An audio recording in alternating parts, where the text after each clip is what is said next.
Assalamualaikum warahmatullahi wabarakatuh. Kembali lagi setelah lama tidak bersua, ada di Halftime Show Bola.com, Bola.net. Kali ini saya Erwin Fitriansyah ditemani oleh beberapa orang. Kalau biasanya berdua, sekarang ada kita berempat. Dari ujung kita kameranya Aryo Yosia. Saya Aryo Yosia. Ya. Dan ini bintang tamunya ada Adi Aksa yang di tengah, Muhammad Adi Aksa sama Heri Kurniawan. Ya. Nah, Halo. Dua rekan-rekan ini biasa bertugas di lapangan, jadi mereka adalah kaki, mata, dan telinga dari kami yang ada di redaksi. Ya, kami akan berdiskusi tentang topik yang sedang hot saat ini, masih seputar diberhentikannya Coach Sintayong dari Tim Nasional Indonesia setelah 5 tahun melatih dari 2019. Ya, banyak sekali cerita yang beredar dan kami berusaha untuk menceritakan ini berdasarkan pengamatan, berdasarkan ngobrol, berdasarkan liputan dari teman-teman yang di lapangan. Ini produk dari jurnalistik dari kami, ya.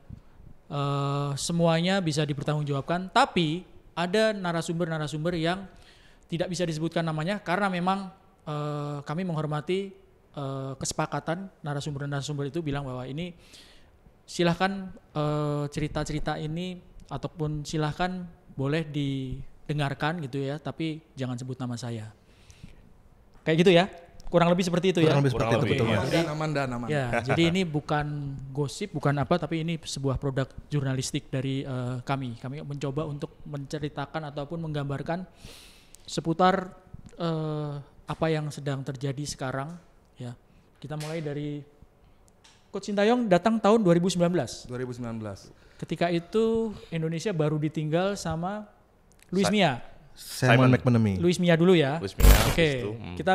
Kita bicara pelatih yang pelatih tetap, dan menurut saya kapasitasnya itu fansnya juga suka ya.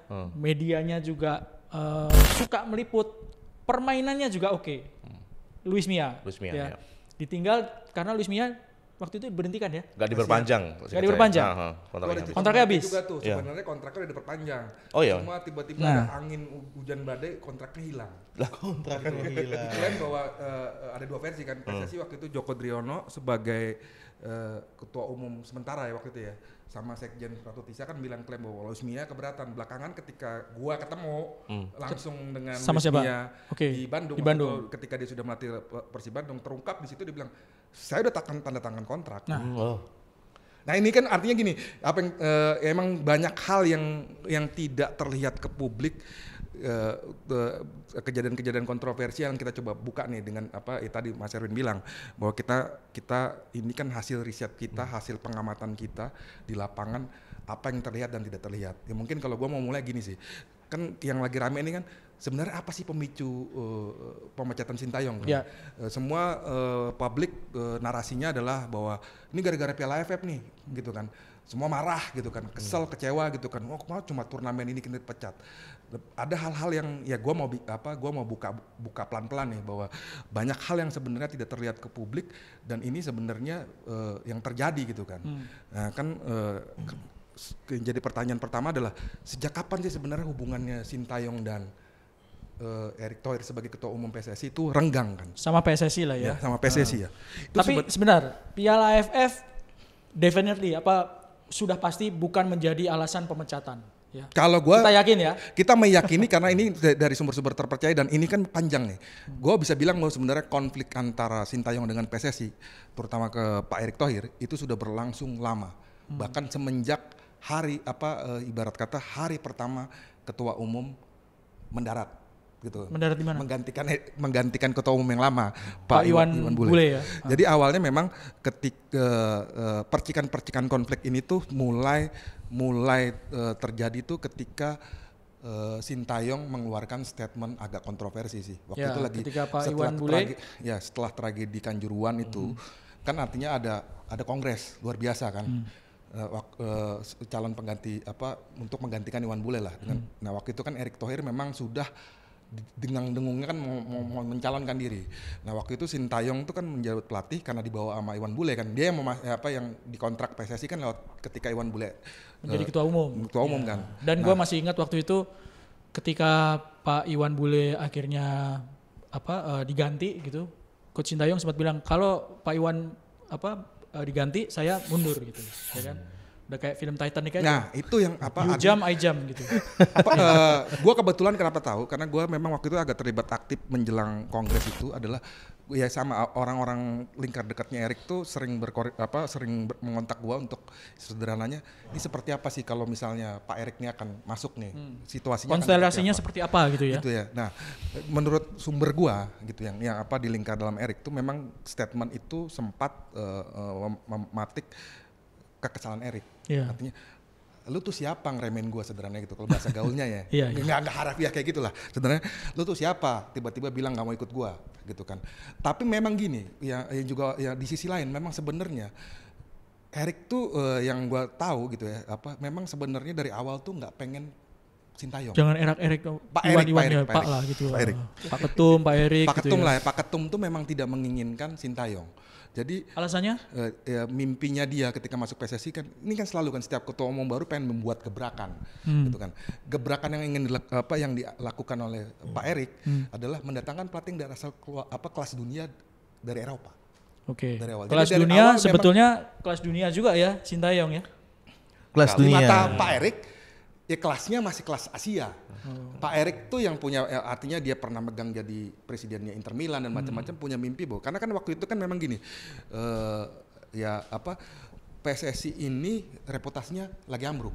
Nah Pak Erik nih terlepas bahwa dia memang orang olahraga ya, tapi kan waktu itu kan memang lagi juga mulai ramai soal desas-desus politik menjelang pemilu ya. Artinya bahwa ya PSSI ini juga jadi sarana etalase untuk artinya masih bagus nih untuk ibaratnya untuk elektabilitas jadi bagus gitu ya, personanya kita dia. ngomong soal elektabilitas lah kalau hubungannya sama politik gitu. Ya. Karena memang dari dulu gitu ya PSSI itu nggak terlepas dari politik gitu ya. Betul. Banyak tokoh politik yang akhirnya jadi ketua umum ya. Mungkin pebisnis ya Pak Erik ini yang jadi ketua umum gitu ya. Meskipun akhirnya juga ada bau-bau politiknya juga gitu.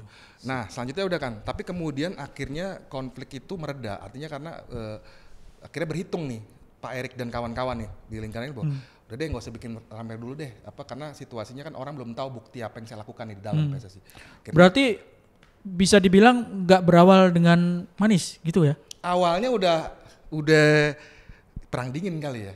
Walaupun kalau perang dingin juga kesannya ya ada riak-riak sebenarnya gua nggak cocok sama lu deh gitu kan. Cuma saling masih nahan gitu. Karena statement itu. Iya, statement itu. Kemudian akhirnya kan demi waktu itu karena Kanjuruhan lagi panas-panasnya kan. Tugas utamanya Pak Erik di awal kepemimpinan kalau masih ingat ya atau ini kan memang membenahi Kanjuruhan. Transformasi sepak bola Indonesia. Transformasi yang soal berkaitan dengan pelatih timnas entar dulu lagi. Nah, tapi karena dasarnya udah nggak baik tadi yang lo bilang. Memang pada perjalanan awal tuh memang riak-riaknya selalu banyak gitu kan. Selalu sebenarnya sederhananya kayak ibarat kata ya gue nggak bilang mungkin subjektif gitu. Pak Erik tuh ngelihatnya memang ya ini bukan pelatih yang sebenarnya gue inginin gitu. Jadi apa yang dilakukan Sintayong tuh selalu ada muncul komentar, aduh kayaknya kurang nih gitu kan. Sampai kemudian suatu saat tuh ada pertama nih meledak setelah kurang ya. Bahasa onat. Iya. Kurang. Ini serius nih. Oh iya. Enggak apa-apa ketawa-ketawa sedikit. Nah. Jadi udah jalan kan. Akhirnya ini. Kemudian meletup lagi. Ketika ada ini bukan berkaitan dengan Sintayong tapi Sintayong kena imbasnya nih. Sederhananya Pak Erik kan sempat dalam tanda kutip terlibat konflik dengan wakilnya sendiri, Ratu Tisa kan, berkaitan dengan Piala Dunia U20. Ya. Nah, ya karena dari tadi gue bilang startnya udah jelek nih, startnya satu sama lain udah jelek gitu kan, jadi ke bawah-bawah nih, artinya si Pak Erik ini lagi berkonfrontasi dengan Ratu Tisa yang dianggap terlalu pengen nonjol gitu kan ke publik. Ya keceret-ceret nih. Jadi apa yang dilakukan Sintayong nih sederhananya ini bawaannya dia ya gitu loh. Memang waktu itu memang Ratu Tisa kan sama Iwan Bule ya. Bener gak dia? Betul. Sih? Memang awalnya Sintayong itu kan bukan ditemukan ya.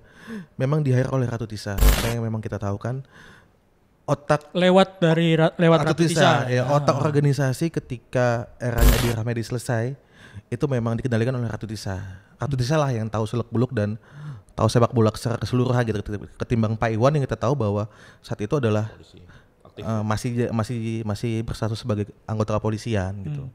Ya udah kan lanjut bahwa udah riak, tapi itu kecil lah, artinya nggak sampai ngomong gue mau ganti belum ada riak ngomongnya pecat deh sih, cuma maksudnya jadi nggak enak aja lah hubungannya gitu, agak sedikit dingin bentar gitu kan, sampai kemudian udah berjalan kan U20 disuruh memimpin dengan batal Piala Dunia U20, sampai kemudian akhirnya konsentrasi ke senior lagi, mulai memanas lagi adalah ketika ini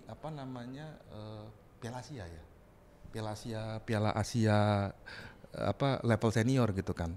Ya yang gue dengar ya Pak Erik dari orang lingkarannya dia sebenarnya nggak terlalu puas dengan performa. Bahwa kita lolos nih dari penyisian. Tapi sebenarnya kan Pak Erik ini orang sepak bola sebenarnya, orang olahraga gitu kan. Ya secara matematis memang artinya Indonesia lolos, tetapi tidak meyakinkan sebenarnya. Ya, karena kan waktu itu lolosnya karena di grup lain terbantu kemenangan Kyrgyzstan kalau nggak salah ya, 1-0 lawan siapa itu? Yang Joel Kojo itu yang nyetak gol. Iya, karena kita jadi kita hanya menang lawan Vietnam ya waktu itu ya. Salah satu peringkat 3 terbaik. Ya. Peringkat 3 terbaik hanya menang lawan Vietnam. 1-0. Ya. Terus lawan Irak, Jepang dan Irak kita kalah. Irak ya. Irak, Jepang kita kalah. 16 besar kalah Australia. Nggak puas lah secara intinya permainan. Sebenarnya kan kemudian hari kan ngomongin bahwa secara permainan taktikal dan macam-macam. Tapi di situ dia memang nggak terlalu puas. Tapi lagi-lagi kan on off pelan gitu kan. Kemudian. Tapi sebenarnya gini, sorry. Bagaimana? Meskipun diawali dengan cerita yang kurang klop gitu ya. Kurang klop lah, kita bilang bukan konflik ya, kurang klop lah. Cerita yang kurang klop. Tapi apa yang disodorkan atau yang difasilitasi sama PSSI itu luar biasa sih, ya kan? Iya itu. Pemain naturalisasi, ya pemain yang dinaturalisasi itu banyak sekali dan membawa perubahan yang sangat signifikan gitu di timnas gitu. Ya bahkan kita yang di lapangan tuh hampir setiap bulan, terutama menjelang setelah round 2 World Cup sama yang round 3 ini, hampir setiap bulan kita liputan ke Kanwil tuh. Ada pemain selalu naturalisasi. ada 1-2 selalu ada setiap bulan. Waktu Piala Asia itu pemain-pemain yang diasporanya memang banyak, ya? Sudah ada tapi belum terlalu banyak ya. Belum banyak dan kualitasnya belum yang kayak rombongannya J.I.Z. atau Tom Hai gitu ya. Levelnya masih mungkin sedikit di bawah yang itulah. Nah, cuma nih gini juga nih. Nah, ini baru meledak, artinya mulai bener-bener mulai panas itu adalah menjelang waktu ketika tarik ulur pemain timnas untuk keperluan U23 ya, Mas? U23 dengan Persija. Oke. Waktu itu Thomas Doll yang protes ya. Jadi ini gue dapat informan langsung dari informan gue nih orang yang ada di PSSI lah. Gue nggak perlu sebut nama gitu kan. Pak Erik tuh kesal sekali gitu kan dengan konflik antara Persija dengan timnas. Karena gini, sederhananya gini. Dia udah nyuruh nih, sebenarnya gini, kan ribut tuh. Kemudian ujung-ujungnya kan sederhananya didamaikan Arya Sinulinga waktu itu ya, turun tangan ya. Masih ingat nggak? Sebetulnya Pak Erik. Pak Erik langsung. Pak Erik yang turun tangan langsung waktu itu. Ini artinya lurusannya Pak Erik tuh gini, lu yang bikin ribut, dia udah nyuruh nih, karena dia menurut versi sumber gua ini, udah disuruh nih. Udah nih ya, udah gue bukain jalan nih sederhananya. Artinya sebentar, itu waktu itu pemain Persija diminta untuk bergabung ke timnas U23 untuk keperluan pemusatan latihan yang cukup pasti, panjang. Masa untuk kendurian kan enggak kan? Untuk pelatnas untuk ajang apa gitu. Untuk Piala Asia U23 2024 yang ketika itu tidak masuk kalender FIFA. Oke. Dan sementara BRI Liga 1 sedang bergulir. Berlangsung dan Persija lagi di papan atas. Iya, waktu itu kalau nggak salah Persija tuh ada 8 pemain yang dipanggil ya. Iya, cukup banyak. Itu kan rombongannya Donitri ya. Belum Mas, Donitri belum. Rizky Ridho, Witan Sulaiman. Witan Sulaiman di Bayangkara waktu itu ya? Masih di Bayangkara. Dijamin ya? Dijamin, tapi kan statusnya pemain Persija tetap. Betul. Oke, Donitri belum masuk itu ya? Donitri masih di U19. Waktu itu bukan ada ini juga ya, pemusatan latihan U20 belum ada waktu itu ya? Waktu itu kalau nggak salah sebelum Piala Asia itu ada pemusatan latihan jangka panjang deh. Mereka itu sudah mulai start, kan Piala Asia itu kan 15 Maret tuh kalau nggak salah mulainya. Mereka itu udah dari akhir Februari itu udah berkumpul dan udah melakukan pemusatan latihan. Tanggal 1-nya tuh saya lupa di mananya, tapi yang pasti bukan di sini, di negara Jazirah Arab, cuma saya lupa di mananya gitu. Dan kebetulan memang pada saat itu Liga 1 sedang bergulir dan itu jadi hal yang wajar, entah itu mau di sepak bola internasional ataupun di sepak bola nasional, bahwa ketika ada satu turnamen yang tidak masuk agenda FIFA, mereka punya hak untuk melarang pemainnya untuk bergabung. Nah, ini kan ribet nih. Kita kan yang paling bersuara lantang perang komentar waktu itu komentar. Thomas Doll kan, nih yang Thomas Doll waktu itu yang pelatih Persija, ya sama manajer timnas U23 Pak Sumarji Pak Sumarji gitu ya. Sempat perang komentar gitu. Dan akhirnya kan dicarikan solusinya lah. Bertemulah Persija akhirnya mengalah Thomas Doll lagi. Sederhananya dari orangnya Pak Erik, di PSSI bilang, Pak Erik tuh udah nyuruh, udah ya, jangan ribut-ribut lagi, silakan komunikasi langsung. Kedepannya, tolong sederhananya, tolong coach perbaiki komunikasi dengan klub. Karena ini masalahnya adalah, karena yang gue tahu dari orang Persija itu sebenarnya kesalnya bukan nggak mau lepas pemain, tapi Sintayong tuh tidak pernah membuka komunikasi sama sekali dengan pelatih klub. Artinya untuk ngomong dengan ngobrol dengan Thomas Doll mau izin pun tidak mau, gitu kan.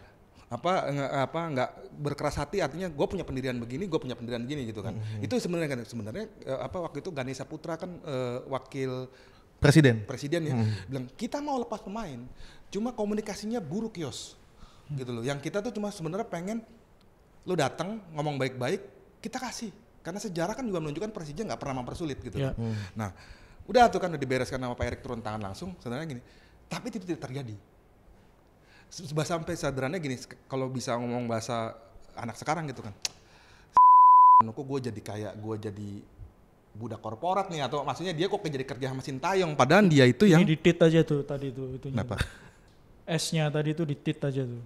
Tit gitu. Yang mana? Ya lu tadi gitu. Diulangin lagi. Mana sih? Enggak, artinya kok bisa-bisanya kok gua yang beresin masalah yang harusnya enggak gua beresin. Bahasanya sebenarnya gitu.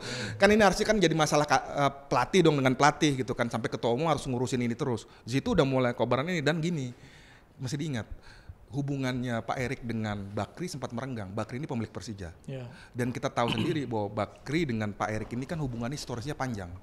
Gitu kan, sempat ada, jadi akhirnya sedikit agak rusaklah hubungan karena Persija merasa terganggu kan, dan Pak Erik kan jadi dilematis gitu, hubungannya jadi agak sempat merenggang dan ini yang mulai konstelasi mulai memanas gitu kan. Kemudian berjalan sempat muncul isu pertama, ini mulai nih muncul isu bahwa pemecatan muncul.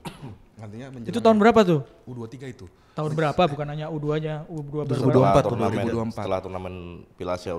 Ya, jadi menjelang barulah muncul isu bahwa sederhananya mulailah samar-samar terdengar bahwa kalau Sintayong waktu itu kan juga gantung kontraknya menjelang habis ya. Ya, habisnya Desember ya. Desember kan. Desember 2023. 2003. Okay. Sebenarnya gini, kita lihat aja kita lihat di Piala Asia U23. Kalau performanya nggak ini, kita selesaikan aja deh. Oke, ini mau ngomong nih kayaknya nih. Nah, silakan. Kalau nggak tahan. Dan ya tadi nyambung Mas Yos yang soal Piala Asia U23, memang ya kita juga ada sumber juga di PSSI bilang bahwa mereka masih ragu tuh apakah akan lanjut atau enggak sama Sintayong di Piala Asia U23 2024 itu Mas. Cuman ternyata waktu itu performa kita kan luar biasa ya. Kita di Piala Asia U23 kan justru ke semifinal ya.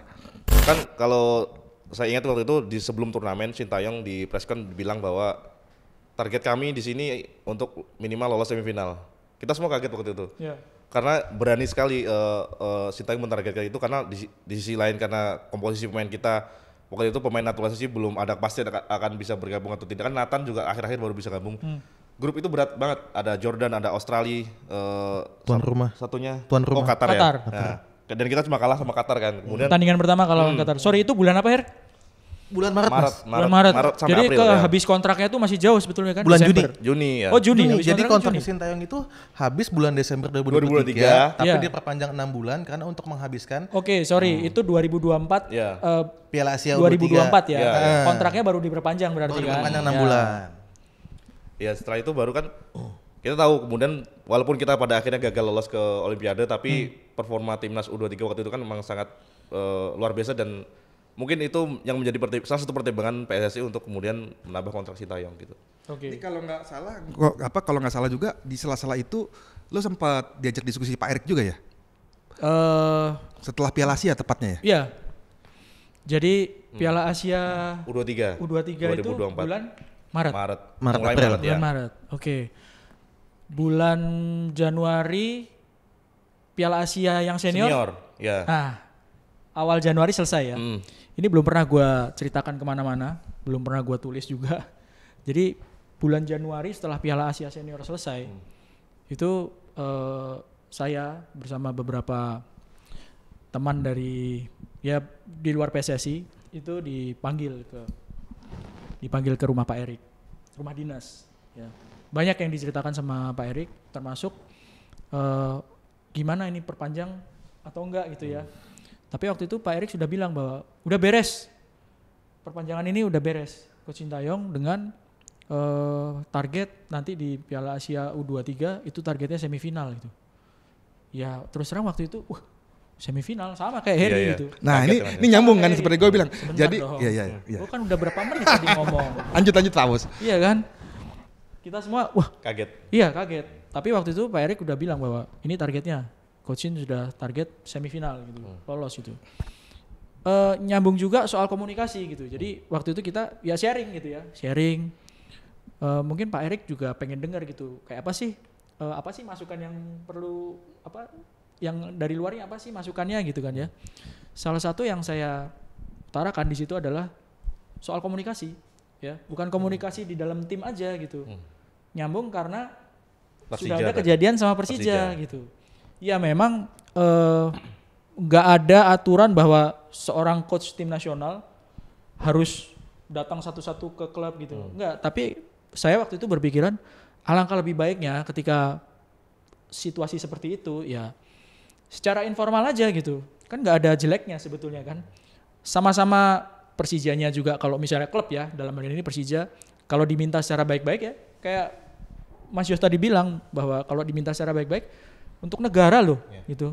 Saya yakin klub-klub pasti akan ada kompromi gitu ya. Entah misalnya diminta 8, ternyata yang dilepas 4 atau 5 gitu. Dan kejadian di masa lalu sering kejadian seperti itu kok gitu. Komunikasi antara pelatih tim nasional sama klub. Itu salah satu yang saya utarakan. Terus sama ini komunikasi di dalam tim, dan itu sampai sekarang gitu yang masih menjadi PR ya, masih menjadi PR sampai akhirnya selesai gitu. Saya sebut waktu itu, Pak, di dalam tim itu ada 4 bahasa loh Pak. Bahasa Indonesia, bahasa Inggris, Belanda, bahasa Korea, sama bahasa Belanda gitu kan ya. Bahasa Korea dari Coach Sintayong ke penerjemah JJ ya kan. JJ ngomong ke bahasa Inggris Indonesia, ya kan. Pemain lokal. Ngomong bahasa Inggris atau ngomong bahasa yang bahasa Inggris ada lagi beda. Bahasa Indonesia ke pemain lokal ya kan. Dari bahasa Indonesia ke bahasa Inggris ada lagi kan? Ada lagi. Waktu itu lu sempat juga ngomong waktu zamannya Mark Locke sempat ini ya. Zaman Mark Locke masih ada di tim ya. Ketika Mark Locke masih dipanggil ke timnas itu dia menjadi salah satu jembatan lah kalau karena dia bisa bahasa Indonesia dan bahasa Inggris dan bahasa Belanda. Bahasa Indonesia ya. Jadi itu salah satu poin yang gue ingat saya bilang ke Pak Erik gitu. Dan waktu itu reaksinya Pak Erik waktu saya bilang gitu. Reaksinya Pak gini. Saya melihat Pak Erik itu orangnya mau mendengarkan masukan gitu ya. Tapi beliau juga punya sikap sendiri dan kadang-kadang sering nggak tertebak gitu. Bahkan poker face. Bahkan di lingkar dalamnya sendiri gitu kadang-kadang kayak kaget juga ya, kegocek gitu ya. Keputusan untuk menghentikan terminate kontrak dari Coach Sintayong itu salah satu keputusan yang berani ya gitu. Saya sendiri cukup berani ya, nggak terduga gitu. Jadi soal Piala Asia terus kontrak itu juga salah satu hal yang berani ya Coach Sintayong ya gitu. Dan waktu itu Pak Erik ngomongnya tegas banget dan beliau itu yakin seperti bukan seperti ya, memang yakin gitu.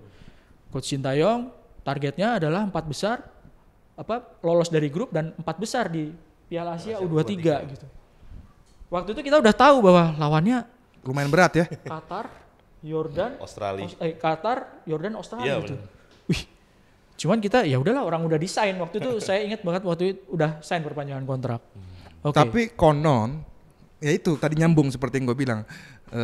Ini tuh U23 nih dari ngomongin target, nyambung tadi sama seperti yang sumber yang gue dapat itu, memang artinya memang targetnya sengaja di set tinggi banget karena memang Sintayong ini udah jadi target nih gitu kan, karena kasus yang sebelumnya itu kan, artinya cerita sebelumnya ya, story sebelumnya gitu kan, intinya memang dikasih target yang gak realistis gitu kan, tapi gue gini senangnya sama Pak, ini juga menarik nih, artinya biar juga publik juga tahu, nyambung juga tadi Mas Erwin bilang gitu kan, terlepas bahwa memang dia tidak benih-benih ketidakcocokan itu udah dari lama, tapi Pak Erik tuh fair kalau tentang janji promise gitu kan, artinya ternyata benar tadi Heri cerita kan, lolos semifinal kita hampir ke Olimpiade. Iya, dia konsekuen, dia perpanjang. Bukan enggak sampai Olimpiade lah. 4 besarnya. 4 besar, Empat kemudian besar, terus ke playoff Olimpiade kita gagal. Dar, Pak Erik memenuhi janji seperti yang bilang tadi, kontrak diberesin gitu kan. Nah cuman nih dari kontrak baru ini timbul masalah baru. Negosiasi kan cepat lama tuh ya kan, berpekan-pekan, coba lu cerita deh. Gini, sorry, sebelum masuk ke Adi. Waktu itu juga bilang perpanjangan kontrak selama 6 bulan. 6 bulan dulu. Kita lihat hasilnya di Piala Asia U23. Nah, ternyata Piala Asia U23 memenuhi target ya. Lolos ke semifinal, ke playoff meskipun gagal akhirnya. Akhirnya diperpanjang kontraknya sampai 2027. Nah, itu janji yang ditepati ya sama PSSI sama Pak Erik. Tapi memang sempat alot kan dia berpekan-pekan tuh. Jadi memang perpanjangan kontrak Sintayong itu pada akhirnya baru setahu saya ingat saya baru ditandatangani itu pada akhir Juni. Akhir Juni 2024. Hanya beberapa hari sebelum kontrak Sintayong sebelumnya expire gitu. Jadi memang jadi waktu itu posisinya setelah kita lolos ke putaran ketiga kan. Putaran ketiga yang kita lawan Irak kita kalah bulan Juni, kemudian kita menang lawan Filipina. Oh iya, Filipina. Pemastinya kita itu ya. Lolos ke kalahnya berapa? 1-5 ya?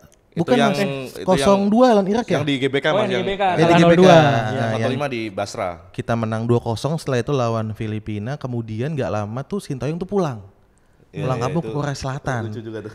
Pulang kampung ke Korea Selatan, bikin pernyataan di media. Ya kan? Belum, tadi dulu Mas. Halo. Dia pulang kampung ke Korea Selatan, sementara kita wartawan maupun publik sepak bola itu agak khawatir gitu. Khawatirnya dalam artian, loh kok Sintayong kontrak mau habis tapi dia malah pulang ke Korea Selatan gitu. Ini itu gimana? Nasibnya gimana? U23 ya. Iya, ini nasibnya gimana gitu. Perpanjangan kontraknya gimana gitu. Ternyata sekitar di tanggal 20-an, setelah tanggal 20-an itu yang Coach Sintayong sakit gak sih? Iya, ya betul. Kan? Operasi apa ya? Betul, operasi yang sini nih Mas. Oh iya iya. Sininya dijahit ya. Iya. Dijahit. Jadi Sintayong pulang itu ternyata sakit. Sakit yang kabarnya cukup parah. Ya sampai dioperasi, sampai ada cairan berapa liter dalam tubuhnya gitu. Tetap aja di sini gitu, nggak usah gini-gini. Tetap di sini aja gitu. Ada berapa liter cairan di tubuhnya, kemudian PSSI ternyata sudah mengirimkan draft kontrak pada Sintayong. Gitu. Pulang itu berapa lama ya? Pulang hampir 3 minggu. Itu Sintayong itu kalau nggak salah baru kembali lagi bulan Juli Mas. Balik ke sini gitu.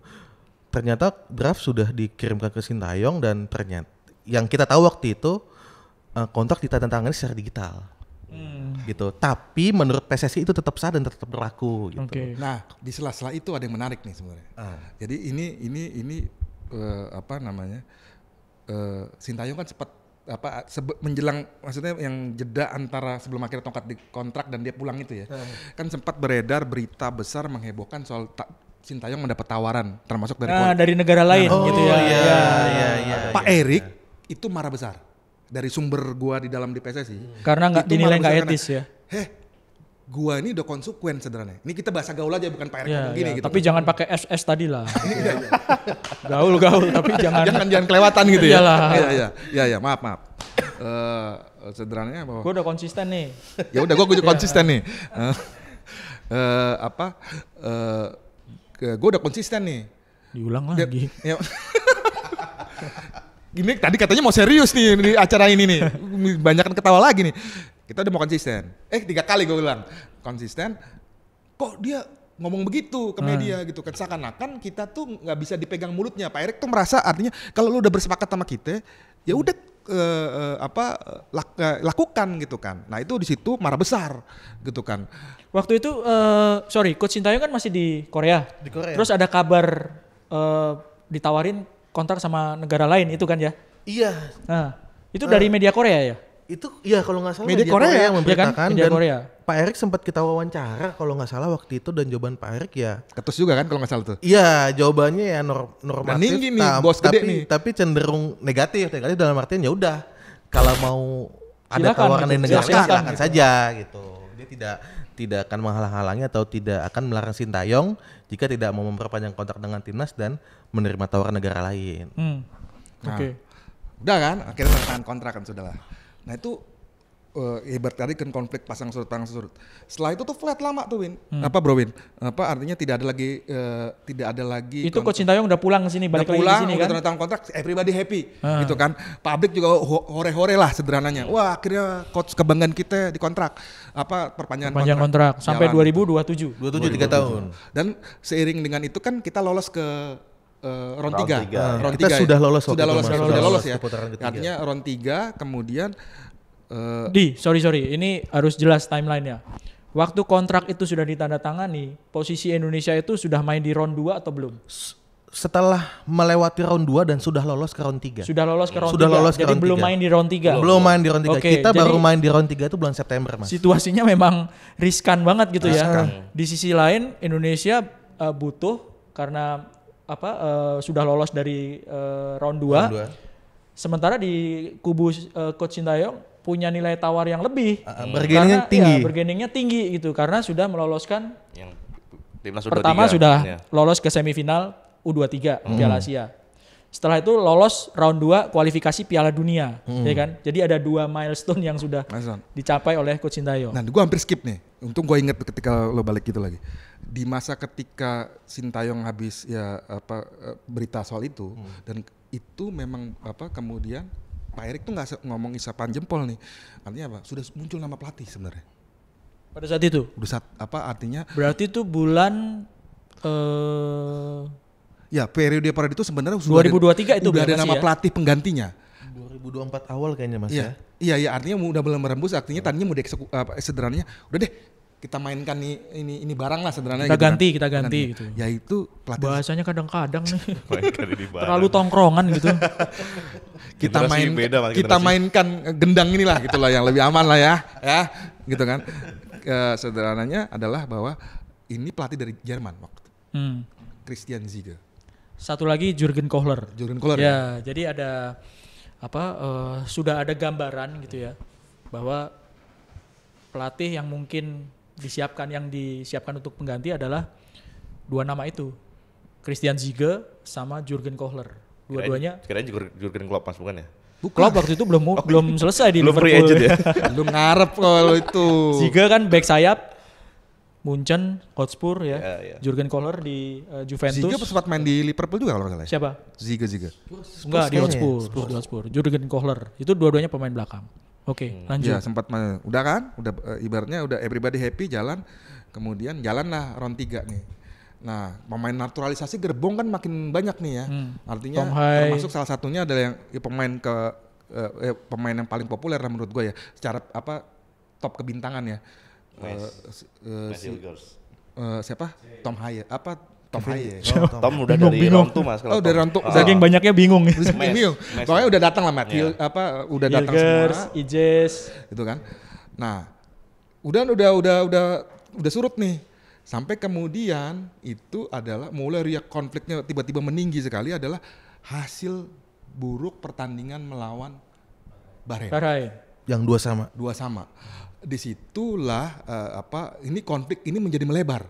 Jadi bukan hanya melibatkan PSSI, tetapi dengan awak tim. Dengan pemain. Iya, dengan pemain. Jadi artinya setelah pertandingan melawan Bahrain, ternyata ada ketegangan di ruang ganti.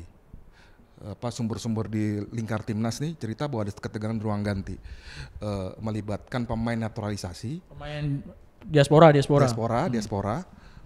yang dimotori oleh Jay Ides, kemudian Tom Haye, dan pokoknya 2 orang itu yang tersebut namanya, bahwa 2 orang ini meminta pelatih untuk menggelar rapat membahas soal taktikal. Mereka tuh menyampaikan ketidakpuasan ketika seharusnya kita menang lawan Bahrain. Kalau kita nggak bermain terlalu bertahan, gitu loh. Main bertahan apa menyerang? Ini posisi gawangnya Indonesia di sini. Oke, ya. Begini kali Mas, begini kali. Oh, selalu benerin, kalau yang di sini nggak perlu dibenerin. Iya. Gitu loh. Junior nggak boleh benerin. Siap salah. Siap. Bercanda. Jadi ada 2 ya, Tom, J waktu itu J. posisi kapten tim kan ya? Kapten. Ya. Satu lagi sebetulnya ada Misilger sih yang kita dengar. Mes. Ya, lu dengar juga bos Bahwa ya hampir sama yang ceritain Mas Yos, bahwa salah satu pemain yang konon memang tidak istilahnya ya. Tidak nyaman. cocok lah. Nggak nyaman mungkin, nggak cocok. Tidak belum sesuai sama Sintayong ketika itu adalah Misilgers. Itu yang kabarnya memang mempertanyakan bahwa latihan timnas itu lebih Physical. condong ke fisikal ketimbang ke taktik gitu. Oke. Padahal ketika FIFA Matchday atau saat putaran ketiga kualifikasi Piala Dunia itu kan waktu berkumpulnya itu hanya nggak sampai 2 minggu ya. Mungkin kurang lebih 8 atau sampai 10 hari gitu. Jadi ketika pemain berkumpul. Selama itu? Seminggu. Masa sampai selama itu? Nggak sampai Maksudnya Mas? Iya, masa sampai 2 minggu? Enggak sampai 2 minggu maksudnya. Iya. Hanya 8 sampai 10 hari. Sampai 10 hari? Bertemu bisa. Terutama Ya, pemain maksudnya lokal. terutama pemain Oh, lokal. mungkin Ya. di Tadi Liga kan 1 dong. Pemanggilan udah nih. Pemain kan satu persatu bergabung. Iya. Jeda jedanya seperti itu. Iya kan biasanya kan jeda internasional itu kan sekitar 10 hari kan Mas ya. Sekitar 10 hari pemain Liga 1 biasanya sudah berkumpul 2-3 hari sebelum. Nah yang abroad jeda biasanya, internasional. ya, kalian kan yang di lapangan nih, yang pemain-pemain abroad tuh biasanya berapa hari sebelum hari H kalau main di Jakarta? Itu hari pertama dimulainya FIFA Matchday. Oke. Jadi katakanlah misalnya FIFA Matchday dimulai tanggal 8 sampai tanggal 15 ya. Itu seharusnya pemain abroad sudah bergabung tanggal 8. Karena memang kompetisi sudah harus berhenti sebelum tanggal 8. Oke. Sekitar- Jadi punya berapa hari? Sekitar 3 harian ya.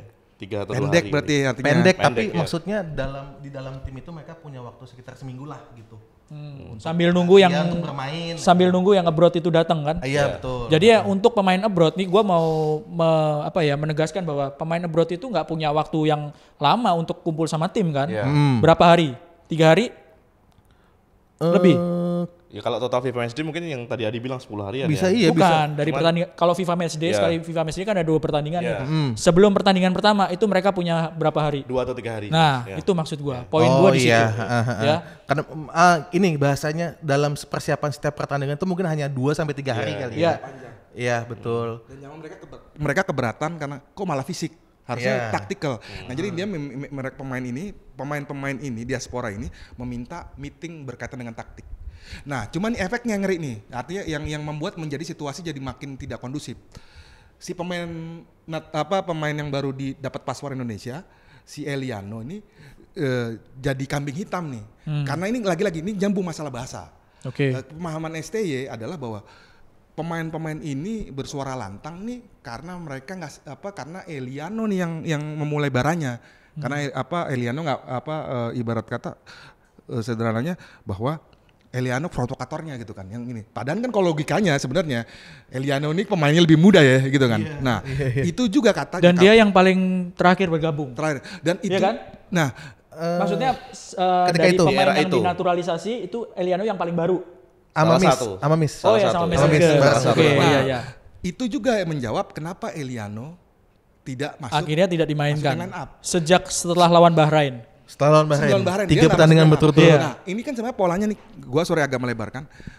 Sintayong itu kalau sudah berkonflik dengan pemain, Tunggu dulu. Berarti harus ditarik mundur lagi. kayaknya gua mau tarik mundur nih. Ada Elkan Bagot. Elkan Bagot, hampir mirip modus, hampir sama tuh. ada Elkan Bagot. Ini pokoknya kalau Elkan Bagot kan gara-gara masalah Dia nggak datang waktu dipanggil Indonesia waktu dia mau ditelepon playoff. nggak ngangkat Ya. nih, kita nggak ngangkat. Waktu mau playoff lawan Gini, Gini. ya kan? Nggak datang. Karena waktu itu Dia ada liburan. sudah selesai pertandingan kompetisi, musim, ya. sudah selesai, dia nggak main di klub karena sudah selesai musim, dipanggil nggak datang karena sudah libur ya. Ya udah. Liburan waktu itu dia lagi sama pacarnya, nggak ditelepon, nggak diangkat ya. Bagaimana Jadi ceritain. jadi lambe turah. Jadi kalau soal Elkan Bagot Elkan kan memang sudah dipanggil sejak awal Piala Asia U23 ya, bersama pemain abroad lainnya. Coba ketika itu Elkan Bagot sedang menjalani peminjaman di mana Pak Her? Mas Her?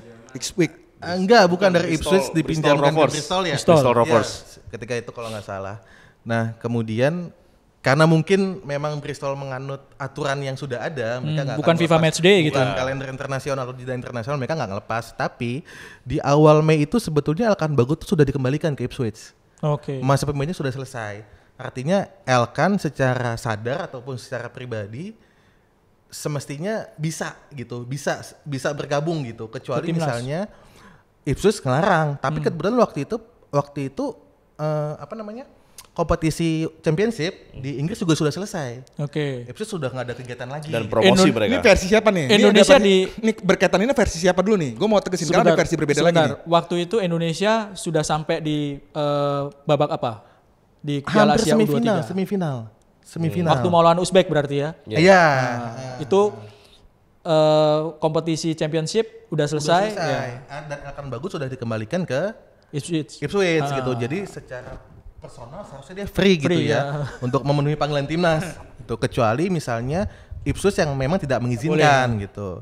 Tapi ketika itu kenyataannya Elkan Bagot tidak datang bahkan sampai babak playoff. Kalau nggak salah waktu itu tanggal 9 Mei. Gitu. Usut punya usut. Ketika saya waktu itu nanya, waktu itu sebelum timnas lawan Guinea itu sempat ada press conference virtual sama Sintayong. Coach Shin tengah malam sekitar jam 11 malam lah. Saya sempat tanya waktu itu. Timnya udah di Prancis waktu itu? Udah di Prancis. Jadi dari Piala Asia U23 nggak pulang ya waktu itu ya? Nggak pulang langsung. Waktu itu mainnya di Qatar, langsung ke Prancis kan ya? Ke Paris, iya Mas. Waktu itu sempat ada press conference, saya sempat tanya Coach Shin kenapa Elkan Bagot nggak kunjung datang memenuhi panggilan. Jawaban Coach Shin itu aneh, membingungkan.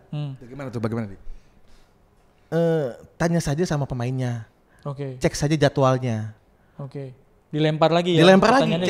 Cek saja jadwalnya atau aktivitasnya, saya lupa antara itu gitu. Tapi itu menurut gua sih kode. Iya kan? Kode bahwa lo lihat aja sendiri itu. Lo cek aja kegiatannya gitu. Udah selesai. Kan gampang dicek ya. IG storiesnya. IG stories juga ya? Kayaknya upload ya sih dia. Nah, abis itu aku cek nggak ada apa-apa Mas. Tapi aku inisiatif untuk kontak JJ. Aku tanya JJ. Jadi translatornya Sintayong. Aku tanya lagi untuk mencari tahu maksud jawaban dari Coach Shin itu apa gitu. Kontak JJ itu lewat WA. Setelah malam itu sesi konversi itu. Sesi preskon ya. Karena aku penasaran kan maksudnya ini Coach Shin jawab apa sih gitu. Kan kita juga nggak bisa nulis apa ya sesuatu hal yang kita pun juga bingung gitu kan. Ya. Aku kontak JJ bilang bahwa Bagot tuh komunikasi sama Bagot tuh susah. Gitu. Jadi waktu itu kesannya itu Bagot tuh nggak merespon. Kesannya seperti itu ya. Dari Sintayong dan dari entah itu dari Sintayong atau itu dari pokoknya dari timnas lah ya. Dari pihak timnas gitu. Dan di situ si Bagot disinyalir sedang atau akan liburan. Dia bukan sedang ya, kan memang ujungnya liburan memang pacarnya. Enggak, maksud saya tuh entah itu sedang liburan atau akan liburan. Yang jelas waktu itu jadwalnya sudah selesai. Gue dapat versi berbeda aja lagi nih. Kan ini versi dari Sintayong dan JJ ya. Nah, yang gue dengar dan berbeda tuh gini, kenapa Elkan Bagot itu nggak datang? Karena dari awal sebenarnya ketika selesai masa peminjaman itu, dia sempat bertanya, sebenarnya saya masih dibutuhkan tidak untuk ini? Untuk ke timnas? Ke timnas yang waktu ini. Jawabannya adalah enggak, apa artinya pemain yang ini udah cukup gitu loh sederhananya. Udah akhirnya dia memutuskan untuk ya sudah kalau begitu gua liburan gitu loh. Makanya sempat muncul kan ya kalau menurut orang di orang dalam di PSSI ini pengurus teras nih ngomong Elkan Bagot kemudian tiba-tiba muncul berita bahwa ada cikal bakal muncul ada perselisihan dengan Elkan Bagot dengan Sintayong, kita mulai manas karena dia merasa kan saya tadinya mau bergabung dibilang nggak usah udah artinya udah yang turnamen udah mau selesai juga gitu kan ya berarti tinggal 2 pertandingan tuh. 2 pertandingan. Ya kan? Kalau misalnya lolos ke final berarti 2 pertandingan. Kalau nggak lolos ke final tetap 2 pertandingan Playoff. karena Tetap. ada playoff. Iya. gitu Iya. kan. Tapi Iya kan? memang gini, gue bukannya maksudnya konteks membela si Bagot ya. Tapi memang kalau di turnamen kelas turnamen Piala Asia atau macam-macam atau misalnya kelas Piala Dunia kan kagak ada juga, jarang ya pemain yang tiba-tiba udah menit terakhir baru datang gitu loh. Kecuali ada cedera berat ya, artinya mungkin tiba-tiba darurat datang gitu. Kayaknya nggak pernah gue dengar. Nah, gue dengar versinya begitu gitu dari pengurus salah satu pengurus PSSI gitu kan. Ya kan mau, cuma dibilang sama Sintayong gak usah udah cukup nih pemain cederanya, udah tim udah lagi jalan nih, kamu jalanin aja aktivitas kamu di klubnya. Atau mungkin bahasanya Sintayong udah terlanjur cukup tahu kali sama Elkan Bagot. Cukup tahu Udah gue panggil bukannya datang. Tapi memang gini, ini pun sebenarnya juga menjadi percikan masalah antara pemain di Eropa sama ini, karena gini, beberapa pemain Eropa tuh yang gue dengar katanya juga mengeluh gini, kita tuh kan nggak bisa sembarangan pergi. Sementara Sintayong itu kan modelnya kalau persiapan datang ya, itu kan sebenarnya udah mulai zaman Piala AFF yang kita finalis tuh. Yang 2021. Iya, artinya 2021. pokoknya datang, kalau nggak datang ya saya nggak pilih gitu kan macam. Nah ini yang sempat keluhan-keluhan dari pemain Eropa karena mereka gini, pertaruhannya berat. Oke, saya pengen banget membela timnas, tapi saya karirnya di klub Eropa juga belum eksis, gitu kan. Belum kayak Elkan Bagot itu kan sebenarnya posisi di klubnya dipinjam-pinjemin terus gitu kan. Iya. Jadi dia tuh merasa seperti awal musim ini nih, yang ada cerita dari orang dekatnya gitu kan, bahwa Elkan Bagot ini sebenarnya musim ini tuh memang pengen bener fokus karena udah hampir nggak selamat nih, bisa dibuang nih sama klubnya kalau dia tahun ini juga posisinya nggak stabil di tim inti gitu kan. Dan kontraknya juga habis akhir musim ini. Akhir musim ini gitu, dia mau berjuang itu, tetapi dia ngerasa nggak dapat support itu dari pelatih timnas kita. Dalam hal ini Sintayong gitu, merasa bahwa ya Coach Sin ya panggil-panggil aja gitu kan, tapi tidak mencoba memahami situasi di Eropa. Ya, karena masalahnya kan bukan dalam FIFA Matchday gitu. Jadi Elkan juga nggak punya kekuatan Opsional. hukum untuk pergi gitu. Kalau dalam FIFA Matchday kan klub juga nggak boleh nahan gitu kan. Oke. Nah, udah ya, kita timeline tadi sampai di Bahrain. Nah, udahlah kejadian lah. Setelah pertama jadi korban kambing hitam, Eliano. Ya, Balik lagi nih ya ke round 3 World Cup ya. Round 3. Setelah Elkan Bagot ketemulah China. Itu kan ekspektasi pengurus teras PSSI adalah menang, karena memang Cina waktu itu posisinya Buncit. kalah terus. Kalah mulu. 3 kali pertandingan kalah terus ya. Kalah mulu. Dihajar Jepang 7-0. 7-0. Nah, Sama Australia.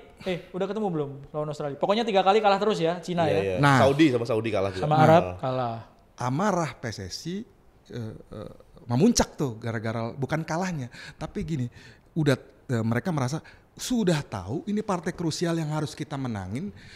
Kok lu bisa-bisa Sintayong bisa-bisanya berkonflik dengan beberapa pemain waktu pertandingan lawan Cina. Tom Haye sempat dicadangin. Bukan sempat, memang dicadangin. Dicadangin. Main babak kedua. Posisi kapten Dipindah dari J ke dari Asnawi. J.I. Jazz, dan itu sempat jadi pertanyaan wartawan kan, karena J.I. Jazz ini sudah dibentuk karakternya sebagai kapten kan setahun belakangan gitu kan, dipegang oleh Asnawi yang ujungnya banyak bikin blunder gitu kan. Nah disitulah udah mulai pening lah kepala Pak Erik tuh yang gue dengar gitu kan, artinya sudah mulai wah ini harus Padahal targetnya waktu itu ke Bahrain sama ke Cina itu kan menang dan menang.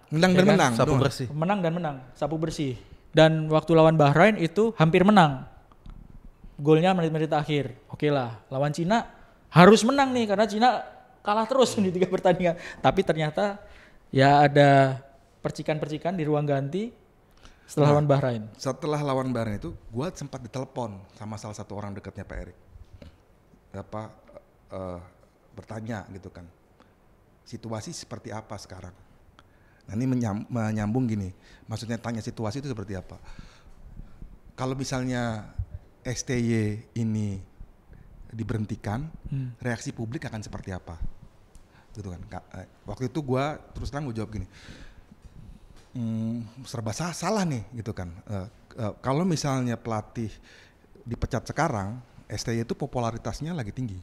Iya. Gitu kan, artinya reaksinya. Tapi kan gini, gue sengaja ngetes juga tuh, artinya berharap ya. Tapi kalau Pak Ketumnya berani, ya silakan gitu kan. Kalau merasa itu yang terbaik, karena gue tahu background masalah yang udah terjadi gitu ya. Artinya ini kayaknya susah nih untuk ditemukan lagi nih karena memang sudah beda ini gitu kan.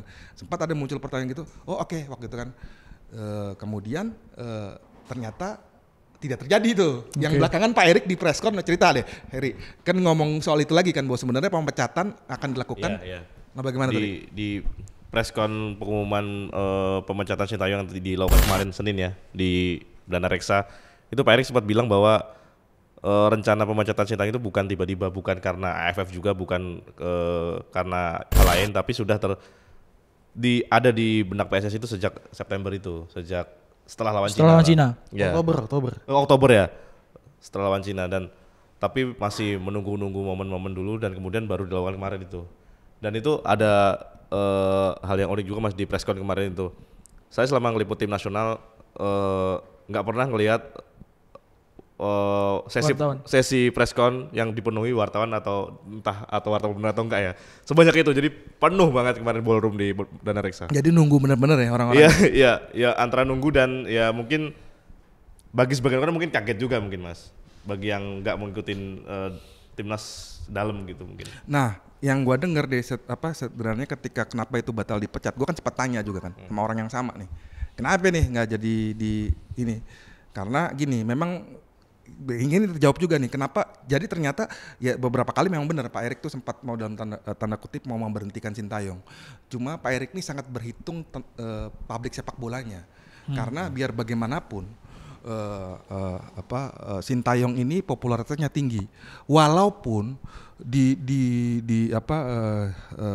petinggi PSSI pun mensinyalir ini nggak murni. Nah ini kan ada isu buzzer nih. Ada isu buzzer bahwa STY ini sulit tersentuh karena ada buzzer yang membackup gitu kan. Walaupun di sisi yang lain juga ada yang bilang PSSI juga punya buzzer gitu kan, saling pelang buzzer gitu. Tapi katanya kabarnya memang mengukur reaksi publik nih. Test the water ya berarti ya. Artinya belum merasa belum tepat nih, situasinya masih belum kondusif. Cuma memang ini kita ke puncak masalah nih ya, kan bergeser ya setelah itu ya. Udah ya. Akhirnya memang puncaknya ini Piala AFF. Dari Piala AFF. Sebentar. Sebelum Piala AFF kita kan masih ada 2 pertandingan, lawan Jepang sama lawan Arab Saudi di sini. Nah, yang gue mau tanya, itu kan Jepang sama Arab Saudi, itu kan mainnya di Indonesia, di Jakarta. Kayak apa sih suasana latihannya? Atau yang kalian lihat ketika di lapangan kan itu berarti udah ada konflik dong. Konflik itu kan waktu lawan Bahrain, waktu selesai lawan Cina, setelah itu ada lawan Jepang. Nah, ada atau biasa aja atau nggak kelihatan atau gimana kalau menurut kalian? Kalau geng-gengan nggak tuh? Kalau latihan sih masih biasa sih Mas, karena memang namanya pemain timnas, apalagi pemain abroad ya, pemain diaspora itu kan memang tetap menunjukkan profesionalitasnya gitu. Dan kita lihat pun ketika melawan Jepang di awal pertandingan pun juga kita cukup meyakinkan dengan adanya peluang Ragnar Oratmangun ketika itu kan yang kita sayangkan. Kenapa bola dikip dulu, kenapa nggak langsung ditendang gitu. Tapi memang di situ kelihatan jelas bahwa kita beda kelas sama Jepang lah ya. Mungkin selain karena faktor yang tadi diceritakan oleh Mas Jos, memang ruang ganti kita sedang retak, suasana tidak kondusif, ditambah levelnya Jepang atau kualitas Jepang memang sudah jauh di atas kita gitu. Dan memang dari awal Coach Shin terlihat agak pesimis sih melawan Jepang ya. Entah itu pesimis atau realistis lah ya. Lawan Jepang kayak gitu. Kemudian saya punya cerita nih pas kita setelah kalah lawan Jepang itu kan 4-0. Yang masih 4-0 yang masih bisa dimaklumi lah karena memang lawannya Jepang. Tapi ketika lawan Arab Saudi ini sebetulnya di luar dugaan sih. Kita bisa menang. Kita bisa menang secara meyakinkan 2-0. 2-0. Diulang lagi kosong. 2-0. Jangan kaget, gue udah sering dibenerin. 2-0. Dan ketika itu saya dapat dengar dari sumber di lingkaran PSSI, jika timnas kalah lawan Arab Saudi, selesai Sintayong saat itu. Itu gue juga dengar dari sumber yang berbeda gitu kan, bahwa nyantar selesai loh.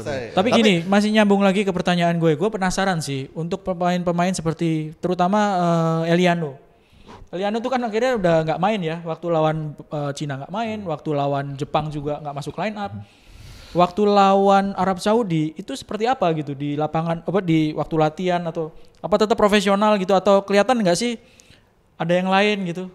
Kalau saya lihat Eliano tuh kan emang kayaknya tipikalnya orangnya tambeng gitu ya? Diem dan atau enggak diem gitu? Diem dan ini ya. Introvert kali Ya ya. mungkin ya. Tapi ada muka yang sedih tuh, yang video viral tuh, yang dikasih dipakein baju timnas, dipakein jaket timnas sama si Rido. Oh ya, selesai iya, pertandingan Ya ya. kayak kan kayak anak hilang gitu kan, kayak nggak merasa gue Selesai bukan bagian pertandingan dari tim ini. lawan Jepang ya itu ya. Iya. Saya ngelihat waktu pertama kali bertatap langsung dengan Eliano tuh di sesi media di Timnas Indonesia waktu itu. Kebetulan ada kesempatan untuk wawancara iya. juga. Itu sebelum pertandingan Sebelum apa? pertandingan Jepang. Jepang. Ya. Itu di meja gitu ya? Enggak mas, di ballroom gitu, jadi pemainnya berdiri di sini, sudut sini ada, sudut sana ada, jadi wartawan milih mau wawancara siapa. Kebetulan saya wawancara Eliano, dan dia ya mencoba menjawab semua pertanyaan dengan baik, tapi ketika disinggung soal ada salah satu teman yang nanya, gimana kemarin, apa yang sebenarnya terjadi ketika pertandingan lawan Cina, dia nggak mau jawab. Nggak mau jawab dengan ya mungkin agak malu dan agak Nggak enak itulah. Terus dia langsung mencoba. Kelihatan mas. Jadi langsung ya kita juga ngerasa gak nyaman juga, terus langsung ditimpalin dengan pertanyaan lain gitu. Gitu sih. Kalau saya ngeliat gitu. Dan ada satu lagi Pak Her, ingat gak? Saya lupa ketika setelah selesai lawan Jepang atau Arab Saudi, Coach Sintayong tuh ditanya, kenapa Eliano nggak dimainin? Iya. Eliano tidak pernah lagi masuk squad line up. Ketika itu Sintayong membalas pendek, kemudian diartikan oleh translatornya JJ, dia menyebut bahwa kualitas Eliano tidak cukup baik. Oke. Itu yang jadi apa ya, maksudnya jawaban yang tidak memuaskan gitu. Ada satu pemain Eredivisie yang selalu dipanggil, tapi tidak pernah masuk squad dan dianggap kualitasnya tidak cukup baik gitu. Mungkin relate sama ceritanya Mas Yos tadi gitu, bahwa memang Eliano itu adalah salah satu. Gara-gara komentar itu, ini gue langsung sebut nama kalau ini artinya kan semua terekspos ke seluruh media. Anggota ESCO kan Pak Arya kan, Arya Sinulinga kan langsung bersuara lantang gitu kan. Pemain kan yang pilih Sintayong gitu kan, termasuk Eliano. Kita nggak pernah kan waktu itu kan isu jangan-jangan nih Sintayong nggak pernah dilibatin kan, isu yang sempat merebak bahwa pemilihan pemain tuh PSSI gitu kan. Arya Sinulinga langsung yang komentar cukup keras tuh adalah bahwa dia bilang Eliano dan pemain semua ini adalah kita diskusikan dengan Sintayong dan dia yang pilih gitu kan. Jadi ya sederhananya Arya lempar bola panas juga nih. Kan kalau kemudian kan jadi aneh gitu kalau dibilang bahwa dia tidak memenuhi ekspektasi. Tapi gue bilang tadi sebenarnya nggak sesederhana itu. Ada konflik yang di Cina tadi. Berarti bukan di Bahrain. Di Bahrain. Bukan karena faktor teknis, tapi ada non teknis. Ya. Nambahin lagi sama komentarnya Mas Yos. Selain ngomong seperti itu, Bang Arya juga bilang di umum gitu, bilang PSSI ini udah susah-susah proses naturalisasi gitu ya, dengan ekspres. Eliano itu kan cepet kan ya? Di luar negeri mas ini. Di luar negeri. Belgia kan? Bang Arya yang berangkat. Di Belgia itu Eliano sama Mes Hilgers. Hilgers sama Eliano itu dua orang pemain yang ekspres di kedutaan Belgia. KBRI Belgia. Proses naturalisasinya. Disebut tuh udah susah-susah dibantuin, prosesnya cepet di sana. Masuk line up pun enggak gitu Eliano. Padahal yang pilih juga Coach Sintayong. Nah, itu. Nah itu sebenarnya menjadi ya itu tadi nyambung sama lawan Arab Saudi. Gue udah Adi dengar dari sumber berbeda, gue dapat dari sumber berbeda juga. Ini kalau kalah lawan Arab Saudi selesai, terminate. Tapi lagi-lagi kayak kucing nyawanya Sintayong. Menang ternyata gitu kan. Dan sebelum lawan Arab Saudi itu kan ada kabar yang tersiar bahwa pemain briefing tanpa staf pelatih. Itu cerita bro. Ya kan? Pemain briefing tanpa staf pelatih. J.I.J. yang menginisiasi sebagai kapten tim ya. Ya kan? Bener kan? Akhirnya menang. Oh iya. Dan akhirnya menang. Akhirnya menang. Nah udah kan?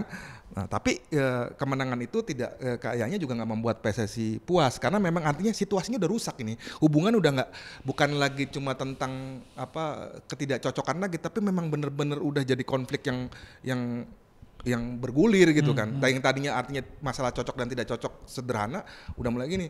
Jadi memang kalau gue lihat semenjak laga lawan apapun hasilnya gue lihat bahwa kayaknya ini akan selesai dalam waktu dekat. Dan sebenarnya di bola.com kan Desember kita udah ngasih kode tuh.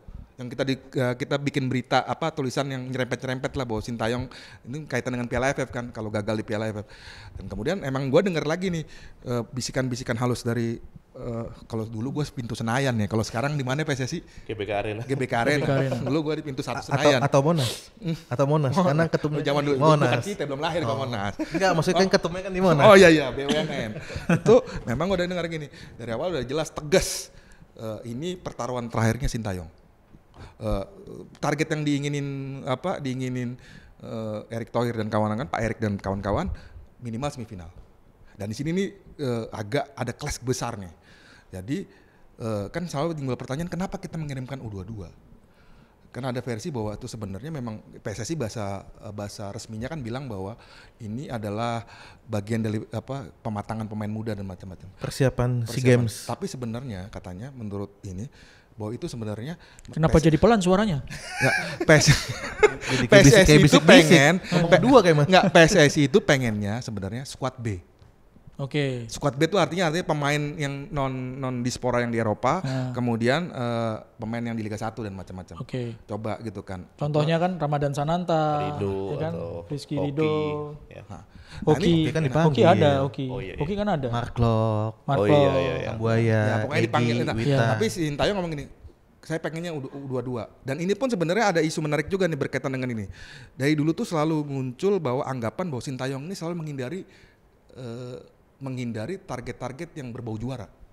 Sesuatu yang berbau juara. Dia jadi artinya misalnya Piala AFF nih. Ada dari dulu tuh ada kesan yang timbul bahwa dia nggak mau dipaksa untuk jadi juara di Piala AFF. Gitu loh. Dia selalu mau targetnya tuh selalu tentang ranking, masuk kualifikasi dan macam-macam Piala AFF ini. Dan ini sebenarnya juga udah cukup mengganggu lama PSSI. Karena PSSI itu biar bagaimanapun ya mereka pengen menegaskan hegemoni Indonesia di AFF. Nah, udah kan kejadian pilih pemain 22, oke, terserah. Tapi lu kalian masih masuk semifinal. Titik gitu kan sebenarnya.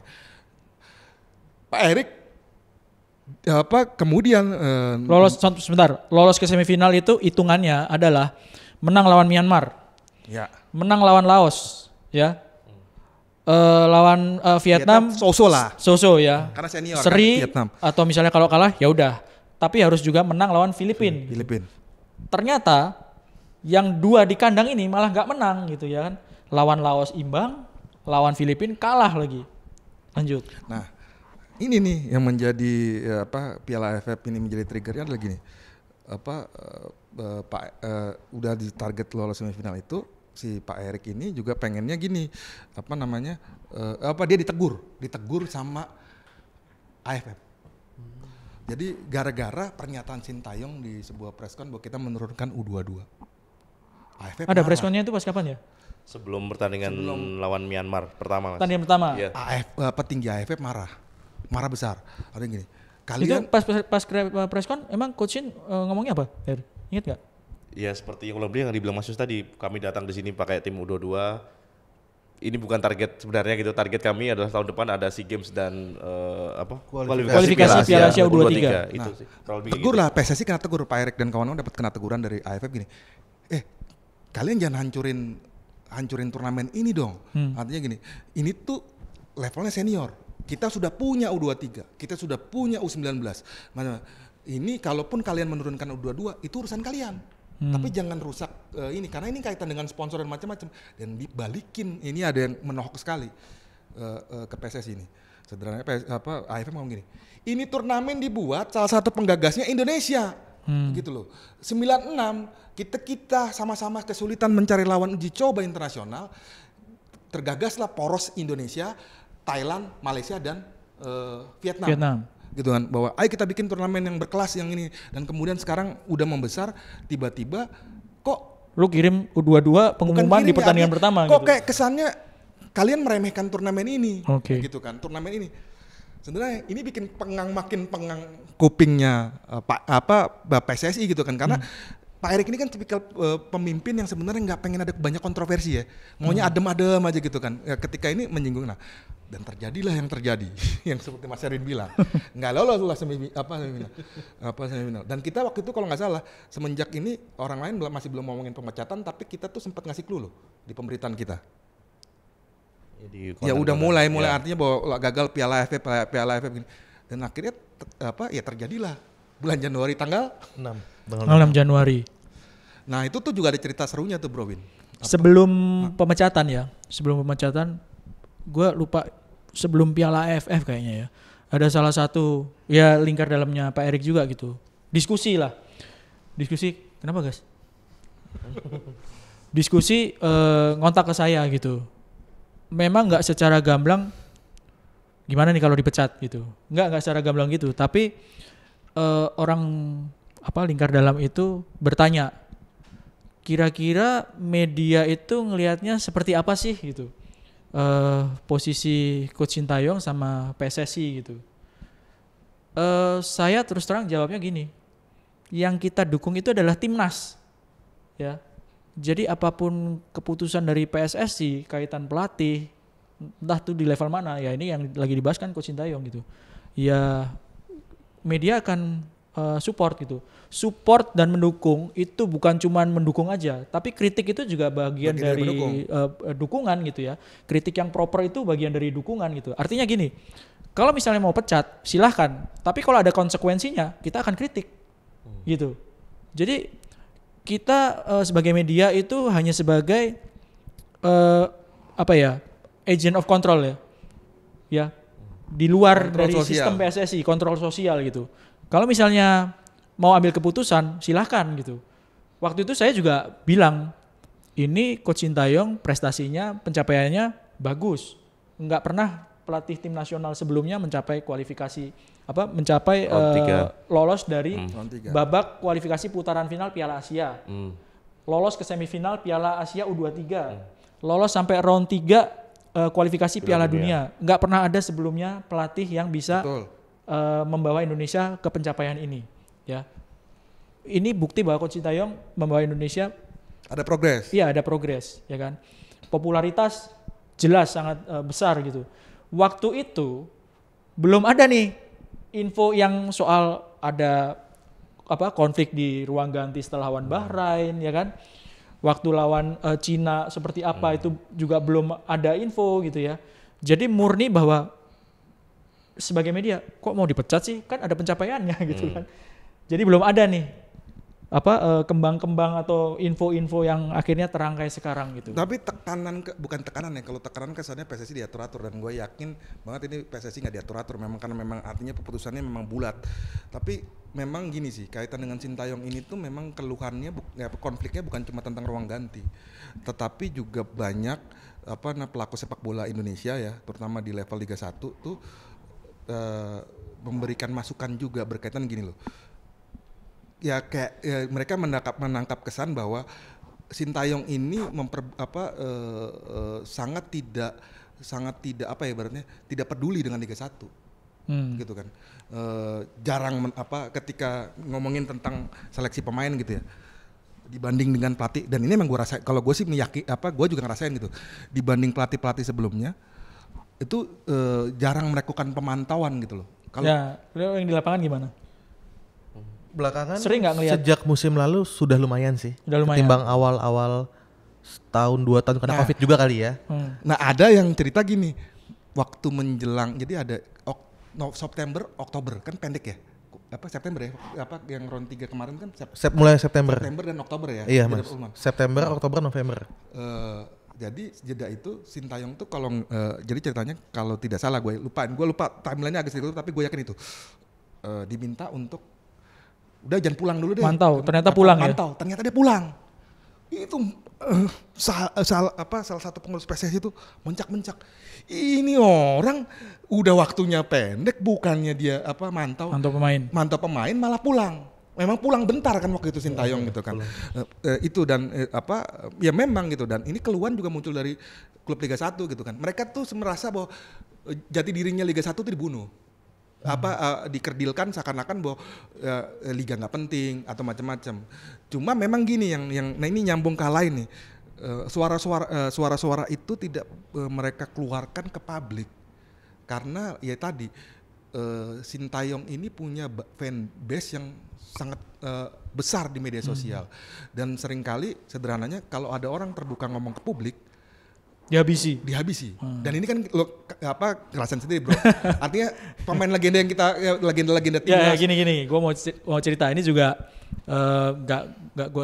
pernah gue tulis sih sebenarnya sih, pernah gue tulis juga. Jadi setelah pertandingan lawan Argentina itu tahun berapa ya? Juni 2022. 2023. Dua main piala, dia baru juara Piala Dunia. Ya, ini cerita yang berhubungan sama, nggak langsung berhubungan dengan Coach Sintayong gitu ya, tapi ini membawa dampak yang cukup besar gitu ya.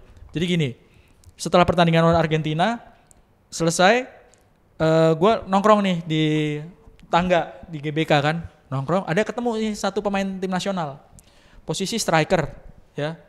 Posisi striker, lu gak usah nanya siapa orangnya gitu ya. Kita tahu kok, Mas. Ya, Kita tahu. posisi striker dan dia striker yang tajam.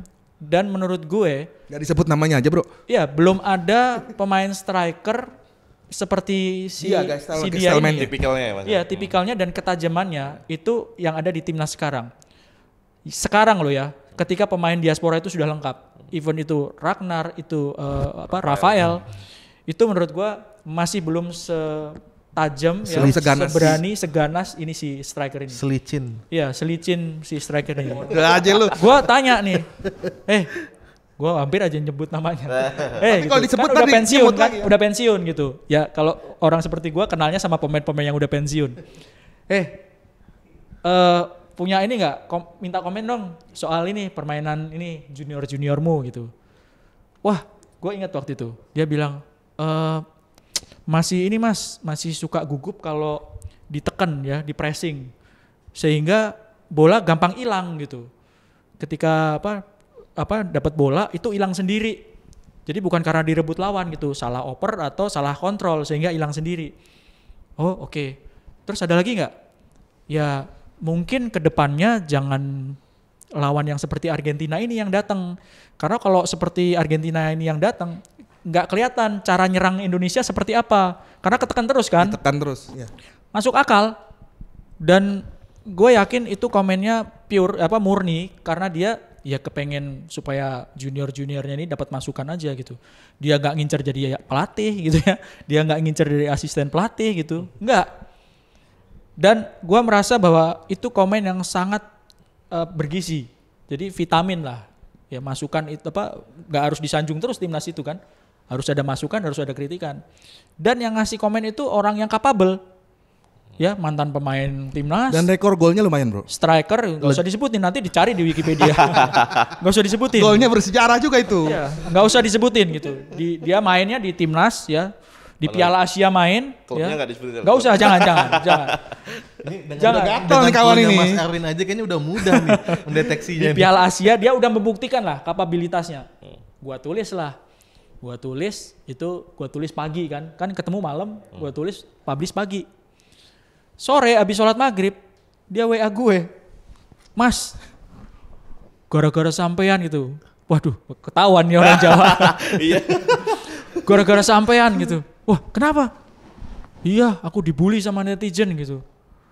Langsung lah gue cek timeline akun-akun dan akunnya dia gitu. Wah iya, dibilang sok tahu lah apalah inilah gitu kan ya. Emang pas zaman lo prestasinya apaan gitu kan. Padahal golnya banyak. Iya, prestasinya apaan gitu. Pokoknya dihujat gue merasa bahwa waduh kok begitu ya.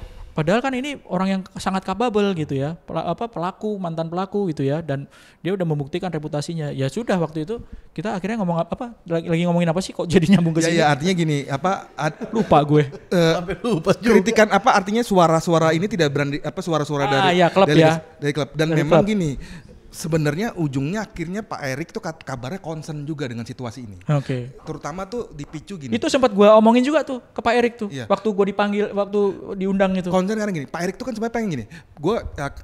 Dia datang ke PSSI itu kan sepak bola mempersatukan semuanya. Dan dia tuh ngebaca kok populasi jadi kebelah-belah gini. Nah, puncaknya itu adalah ketika Sorry. Ini gue jadi inget lagi. Bukan cuman si mantan striker ini. Jadi ada lagi yang lebih senior lagi, pelatih. Kenceng si pelatih lokal gitu ya. Kenceng ngomongnya gitu. Dan sama concernnya, ya ini kan udah nggak sehat sebetulnya Win gitu. kami mantan pemain yang sekarang latih gitu, yang dulu pernah berbaju timnas, itu concern sama timnas. Tapi kok ketika kita ngomong gitu ya, kita dihujat, kita dihabisi gitu. Ya kamu tahu lah gitu, kalau kami ini nggak ada kepentingan apa-apa gitu, cuman pengen kasih masukan aja gitu. Siapa sih nggak kepengen kalau timnas itu juara sukses gitu. Kami tuh nggak peduli timnas itu diisi sama pemain mana gitu. Artinya ya diaspora sekarang kita udah punya, ya silahkan main gitu. Tapi kalau kita kasih masukan gitu, kok kami dihabisi gitu. Mau gua tulis kan, dia ngomongnya semangat. Iya, semangat dan vokal gitu. Bang, saya tulis ya. Ya jangan Win gitu. Kau tahu lah gitu. Kau tahu lah sebagai sesama gelandang, dia bilang gitu. Kau tahu lah kalau yang kayak gini-gini janganlah ditulis gitu. Ini berarti bukan orang Jawa nih, Mas. Bukan orang ketahuan luar lagi. Pulau. Nah, nyambung. Habis itu gue bilang gini. Kalau kapten loh. Kapten timnas. Ya. Langsung Kapten timnas. Terus habis itu gue bilang gini. Bang, kalau namanya disamarin boleh nggak? Itu nggak apa-apa gitu. Jadi itu membuktikan bahwa orang jadi takut untuk berkomentar gitu. Nah ini tuh sebenarnya gini, Pak Erik itu konsen dengan situasi ini gitu loh. Artinya dia ngeliat kegelisahan pelaku sepak bola Indonesia. Dan sebenarnya dia tuh udah memperhatikan sejak lama. Itu kejadian ketika kita di playoff Olimpiade, ketika rasis di mana yang kita sempat kena kasus melecehkan secara rasis lah. Udah gak nyaman tuh Pak Erik. Kok dan dia pemain gini ya Mas ya? Iya, pemain gini. Itu kan sebentar. Itu kan ada rangkaiannya juga. Setelah selesai pertandingan lawan Qatar, pemain wasitnya dibully, ya kan? Dianggap merugikan waktu lawan Qatar. Terus habis itu ya puncaknya waktu lawan Gini sih. Nah, sebenarnya udah lama dari situ kan, artinya memang kok nggak sehat begini nih, sepak bola populer tapi kok jadi riuhnya nggak sehat gitu kan, dan cenderung belakangan agak mempermalukan Indonesia juga. Nah, dia inspirasi itu aspirasi itu ditampung sama dia, sampai memang puncaknya ketika Piala AFF ibaratnya menjadi bom molotofnya itu selain kegagalan adalah begini, ya PSSI agak berpihak ke pemain muda lah. Kan waktu habis gagal itu kan ada fenomena aneh sebenarnya di media sosial. Pemain dimaki-maki. Artinya bahwa pemain dengan kata-kata kasar dan macam-macam. Dan di situ tuh yang ngelus dada lah PSSI. Ini tuh aset masa depan kita. Gitu yang harus dijaga. Sementara yang terjadi di media sosial seakan-akan bahwa ini pelatih tuh nggak tersentuh gitu loh, tidak ada salahnya gitu kan, tapi kenapa pemainnya disitulah akhirnya kayaknya nih ini prediksi gua akhirnya Pak Erik akhirnya berani kayaknya harus dituntaskan sekarang deh. Nah akhirnya kan muncul langkah pertama dia ngumpulin Esko Minggu ya kejadiannya ya. Jadi kalau dari cerita kemarin ketika preskon ya, Pak Erik itu sudah ke Eropa tidak lama setelah timnas Indonesia tersingkir Desember dari Piala AFF. Dia ke Eropa tanggal 25. Ada dua versi, 25-28 atau 25-30 ya. Dia ke sana untuk mewawancari tiga kandidat pengganti Sintayong di timnas Indonesia. Sebelum tanggal 25 dong. Tanggal 25 itu dipanggil kan? Iya. Tapi dia bilangnya 25 sampai 30 ke Eropa Mas gitu. Jadi dia wawancara 3 pelatih, tapi hanya 1 pelatih yang hadir di tanggal 25 itu. Tanggal 25 itu dia ngetes di hari Natal ya katanya ya. Dia ngetes di hari Natal, ternyata yang komitmen yang mau datang itu hanya pelatih dan satu pelatih dan satu ini mengarah ke Patrick Kluivert. Oke, nambahin ya. Gue penasaran. Ini siapa aja sih sebenarnya? tiga orang pelatih yang dipanggil untuk mau diinterview ini siapa aja sih gitu? Oke, 1 orang akhirnya datang gitu ya. Kita nggak tahu sampai saat ini, belum tahu sampai sebelum tanggal 12 siapa yang datang nanti kan orang itu. 2 lagi ini siapa sih gitu? Kita juga mencoba ini ya dia, mencoba mencari-cari info ke Pak Erik juga langsung ke esko lain, tapi mereka dengan kompak tidak mau menjawab. Gua ada 1 clue, tapi namanya nggak ada. Ya 1 clue dan gua juga belum tahu ini siapa gitu. Meraba-raba. Clue-nya adalah 3-tiganya itu pelatih dari Belanda, kebangsaannya Belanda, ya. Cuman 2 yang lainnya itu siapa gitu sampai sekarang belum berhasil untuk dikulik. Tapi clue-nya adalah 3-tiganya Belanda dan memang hanya satu yang datang di tanggal 25 itu kalau mengacu kepada kata Pak Erik kemarin kan. Begitu. Ya, jadi kayaknya setelah dia pulang dari Eropa itu akhirnya dikumpulin Esko ya. Minggu kemarin. Ada rapat Exco kalau kata Menpora Nah, ya. tapi sebelum ini ada cerita menarik juga nih pasca Piala AFF dan kepergian Pak Erik ke sana. Jadi artinya gini, karena isu yang berkembang nih seakan-akan bahwa ini tuh sebenarnya Esko kompak nih, udah solid dalam arti pecat nih misalnya Sintayong. Sebenarnya Esko nih tarik ulur nih kalau gue lihat, gitu ya. Termasuk karena gini, manajer timnas Pak Sumarji kan sempat sebenarnya setelah Piala AFF dan isu-isu nyanter bahwa ini lanjut atau enggak ini, dia sempat membela ya dalam tanda kutip ya, membela bahwa enggak, Sintayong tetap gini. Tapi itu memang benar bro. Dan di Piala AFF kita memang nggak ada target, itu kan ada. Iya, gue tuh ingin meluruskan gini loh, seakan di publik tuh kan Pak Erik ini dipengaruhi orang-orang. Tapi sebenarnya di Esko sendiri belum bulat, karena memang menghitung ya tadi ada prestasi, apakah dia gagal atau enggak. Jadi memang sebenarnya demokratis banget, secara ini demokratis banget dan memang belum satu suara gitu loh. Apakah pecat atau setelah nanti selesai atau macam-macam gitu kan, artinya macam-macam. Nah, sampai kemudian yang hari H itu, ini ada menarik juga berkaitan sama bola.com ya. Kita mau sempat wawancara Pak Marji tanpa kita tahu ada rapat hari Minggu itu ya. Betul banget. Jadi kita memang sudah menschedulekan sejak jauh-jauh hari untuk mewawancari Pak Sumarji dalam program kita, Mas. Lebih dekat itu hari Senin tanggal 6. Senin tanggal 6 siang berbareng sama gua lo wawancara ya. Sama Mas Yos lagi kan. Dan ternyata Hamin satunya kita dapat kabar bahwa PSSI akan menggelar press-con mengenai masa depan, mengenai timnas Indonesia secara keseluruhan itu tanggal 6 di waktu yang hampir bersamaan dalam jadwal wawancara kita dengan Pak Sumarji.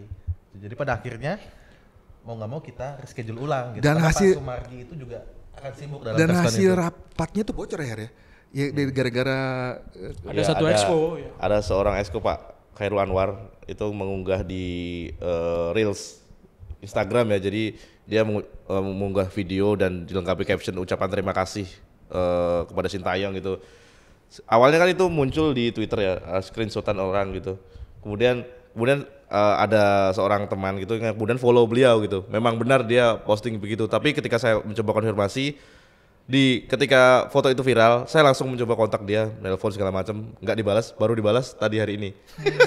Hari apa ini? Itu tiarap semua itu, ya kan? Di Pak Marji tanya ke Arya ditanya nggak balas. Dia tiarap semua gitu. Padahal kan biasanya dua orang itu Pak Marji sama itu Arya kan, ini ya, kalau sama wartawan diladenin semua gitu. Dan di hari itu kan memang artinya kan semua nih kayak serba nggak pasti ya. Isu kan ya bahwa memang isunya bahwa dipecat nih udah makin nyanter.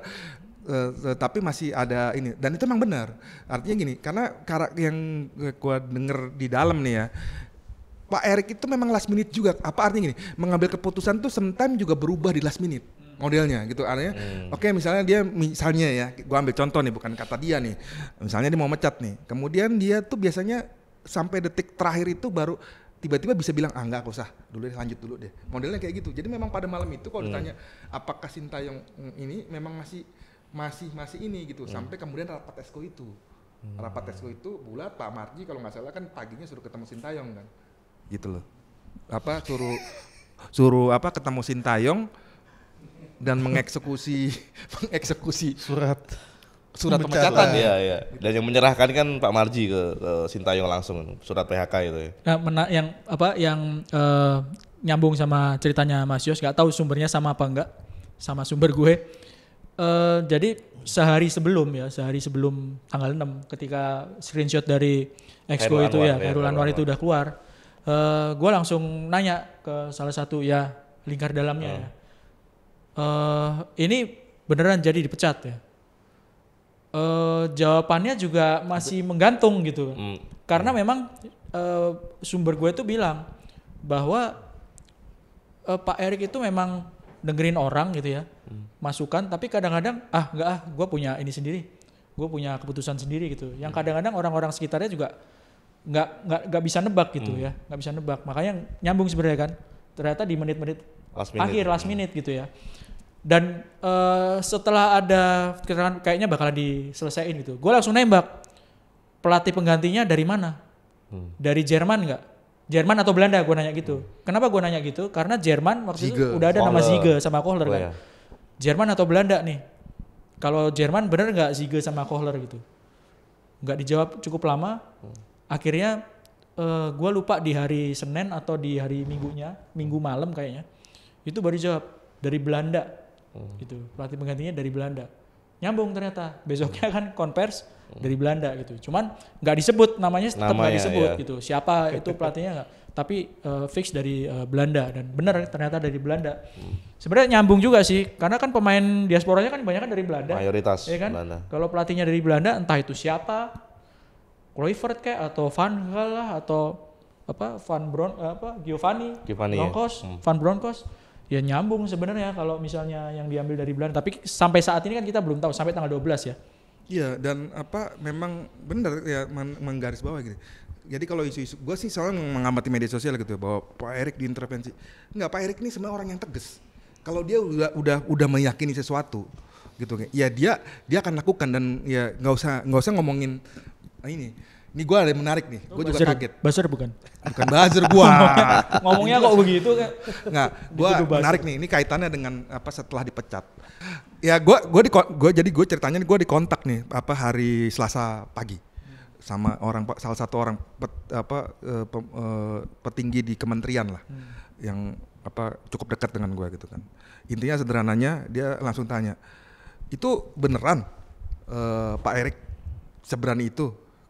Kemudian percakapan kami berlanjut lewat telepon, tadinya WA kan.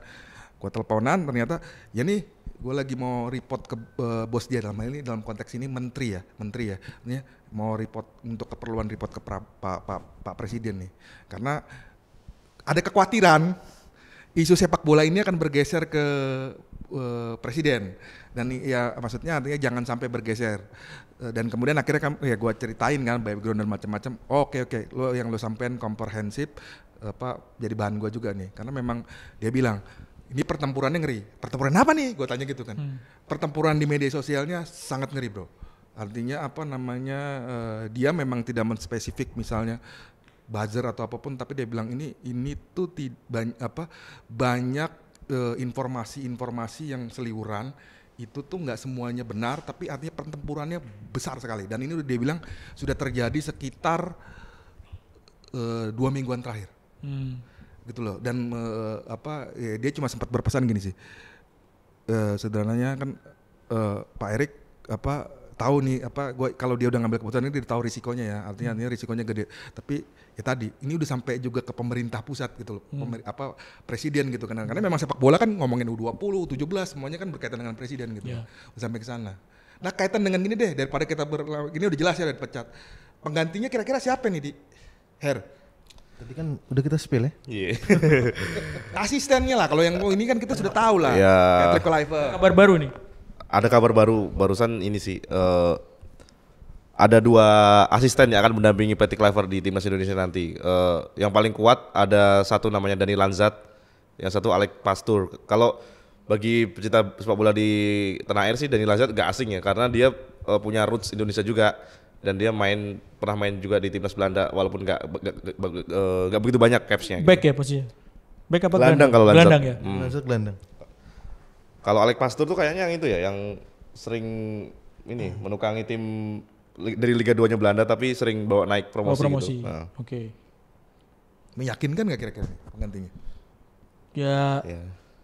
Belum tahu lah. Belum tahu juga. Ujiannya ya waktu lawan Australia gitu. Ya. Udah selesai nih. Sudah selesai. Gua review ya. Review. Kayaknya podcast terlama kita nih. Ya, nggak apa-apa lah. Berdasarkan gue sih mencatatnya 3 ya dari kata-kata Pak Erik kemarin waktu preskon. Yang pertama kita mencari pelatih yang strateginya cocok dan bisa diaplikasikan dengan pemain. Squad sekarang ya. Dengan squad sekarang gitu ya. Nyambung karena kalau misalnya yang dicari itu pelatih asal Belanda. Ini kan sekarang pemain timnas Indonesia banyak diasporanya dari Belanda. Dan dididiknya di kultur sepak bola Belanda ya. Kalau pelatihnya itu dari Belanda gitu, dan misalnya oke lah kita ngomong Kluivert gitu, ya kulturnya memang kultur Belanda gitu, nyambung ya. Dan nyambung juga dengan apa yang terjadi di Bahrain setelah pertandingan lawan Bahrain kan, ada pemain-pemain yang minta supaya disesuaikan dengan gaya main dari pemain-pemain asal Eropa ya, diaspora yang dari Eropa gitu. Nyambung nggak sih? Nyambung kan? Relate. Oke, relate. Yang kedua, kemarin yang gue highlight adalah soal komunikasi. Komunikasinya supaya lebih lancar. Yang pertama, ya kita bahas tadi, di Timnas waktu ada Coach Sintayong bahasanya ada 4. Korea, Indonesia, Korea, Inggris, Belanda gitu ya.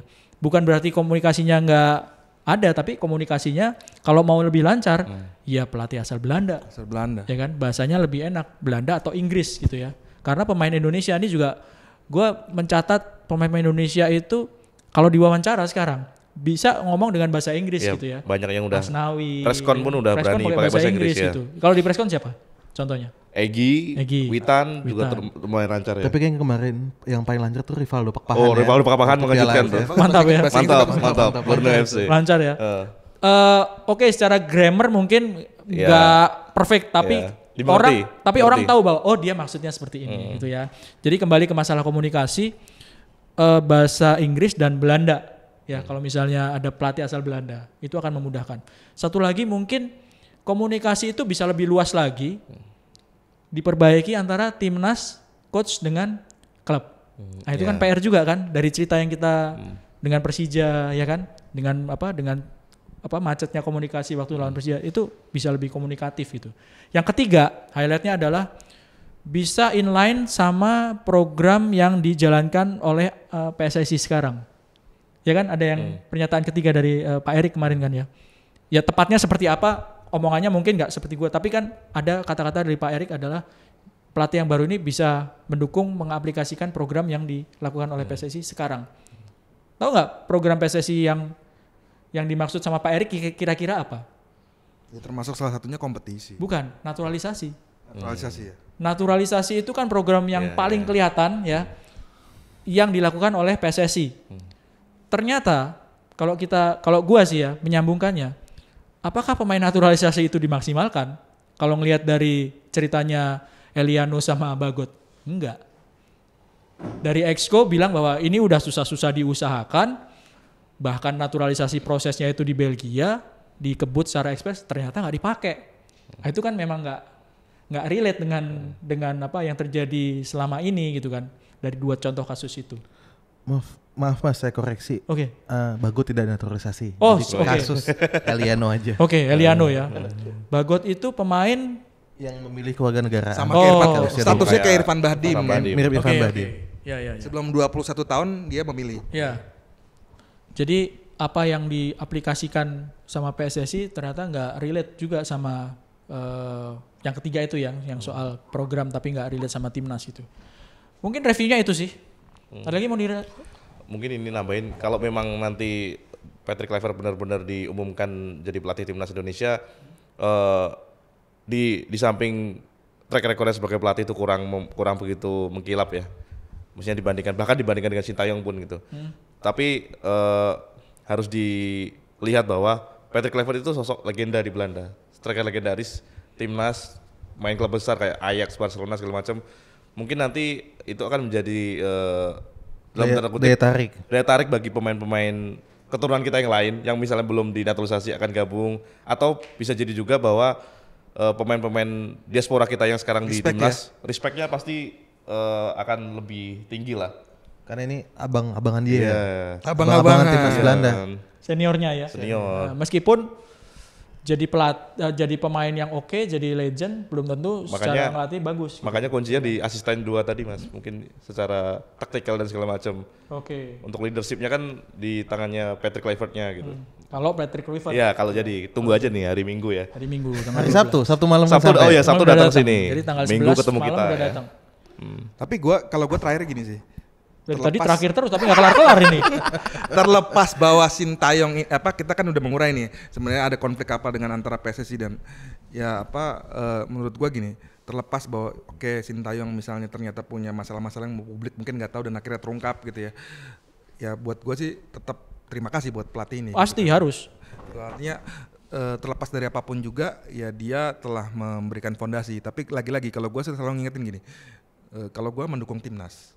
Oh iya. Artinya siapapun pelatihnya harus kita dukung timnas. Dukung timnas gitu. Artinya ya kita jangan, kalau gue sih Iya kalau lu ulang-ulang terus kalau gua kalau gua sih ya gua nggak mau, apa artinya gini, ya udah kita terima kasih sama Sintayong dan kita menatap ke depan aja. Iya. Kita berharap pelatih baru bisa langsung talk chair gitu, karena semua punya mimpi ke Piala Dunia toh.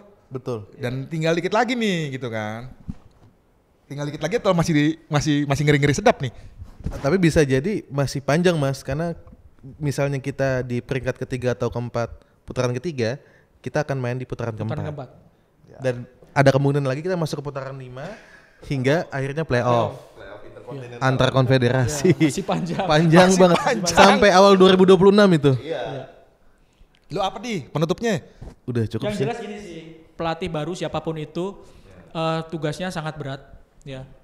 Oke, dari Belanda punya kedekatan, punya kultur yang sama, sepak bola Belanda sama pemain diaspora Indonesia yang mayoritas ada di timnas sekarang. Tapi waktunya sangat sedikit ya. Nyambung sama gue nanya tadi, berapa hari pemain bisa kumpul sebelum pertandingan pertama di FIFA Matchday yang ada 2 itu kan? Lo bilang tadi berapa? Ya, 2 atau 3 hari. Dan waktu itu yang dimiliki oleh siapapun pelatih baru itu Menghadapi Australia. untuk beradaptasi ketika timnya sudah kumpul lengkap. Ya, bisa dibayangkan pemain nanti langsung yang dari Eropa langsung ke Sydney ya mainnya ya. Sydney. Langsung ke Sydney, ketemu di situ dengan jet lag segala macam 2-3 hari, yang dari Indonesia juga kumpul di situ, ketemu sama pelatih baru di situ kumpul. Setelah itu langsung menghadapi Australia. Itu tugas yang sangat-sangat berat dan ini resiko yang sangat besar diambil oleh PSSI oleh Pak Erik. Kalau berhasil ini glory ya, karena glorinya kan lolos ke Piala Dunia. Tapi kalau nggak berhasil, ya konsekuensinya kritikan pasti akan makin deras datang gitu. Jadi sekali lagi kita semua, terutama kami jurnalis itu pasti akan mendukung apapun yang diambil keputusannya oleh PSSI. Artinya gini, mendukung itu bukan selalu memuji, ya, tapi juga memberikan kritik. Kalau misalnya ini keputusan yang ternyata nggak tepat, ya. Tepat atau enggaknya kita akan lihat paling tidak waktu lawan Australia sama Bahrain. Ya. Kalau ternyata hasilnya buruk, ya pasti akan kita kritik gitu. Kritik itu adalah salah satu dari bentuk dari dukungan kita. Oke? Setuju. Selesai? Selesai lah udah ya. Sudah terungkap semua? Tiada dusta di Masih antara ada yang kita. gantung. Ya. Sekali lagi ini semua yang kita ucapkan adalah berdasarkan pengamatan, ada catatan ada timelinenya jelas gitu ya, dan kita melindungi nama-nama yang memang nggak bisa disebutkan namanya karena permintaan dari narasumber kita. Jadi bukan karena gosip atau enggak, ini semuanya kaidah jurnalistik lah, kerja jurnalistik kami.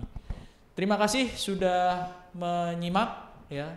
Sekali lagi saya Erwin Fitriansyah, Ari Yosia, Muhammad Adiaksa. Muhammad Adiaksa, Heri Kurniawan. Pamit ya. Tetap simak ke Bola.com di media sosial dan di YouTube, ada di IG, ada di TikTok, Bola.com dan Bola.net. Terima kasih. Assalamualaikum warahmatullahi wabarakatuh.